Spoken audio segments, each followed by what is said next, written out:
मेथीचे खमंग थेपले बनवण्यासाठी 4 ते 5 मिरच्या, 8 ते 10 लसूण पाकळ्या, थोडं अद्रक बारीक करायचं आहे. मेथीची एक जुडी निवडून स्वच्छ धुवून बारीक चिरून त्यामध्ये चिमूटभर हिंग, पाव चमचा हळद, अर्धा चमचा ओवा, अर्धा चमचा जिरेपूड, 1 चमचा धनेपूड, 1 चमचा कसुरी मेथी, 2 चमचे तीळ, 1 चमचा काश्मीरी लाल तिखट, मिरची, आलं, लसूण याचं वाटण, अर्धी वाटी दही, अर्धी वाटी बेसन पीठ आणि जेवढी मेथीची भाजी घेतली आहे तेवढंच गव्हाचं पीठ घालायचं आहे. 1.5 चमचा तेल, चवीनुसार मीठ घालून लागेल तसं थोडं थोडं पाणी घालून याचा घट्ट गोळा मळून घ्यायचा आहे आणि 10 मिनिटांनंतर याचे थेपले लाटायला घ्यायचे आहेत.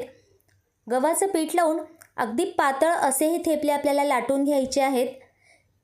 तवा व्यवस्थित गरम झाल्यावर एका बाजूने आपण मेथीचा थेपला भाजून घेणार आहोत आणि पलटवल्यावर दोन्ही बाजूंनी तेल किंवा तूप आपल्या आवडीनुसार सोडून खरपूस असे हे थेपले आपल्याला भाजून घ्यायचे आहेत.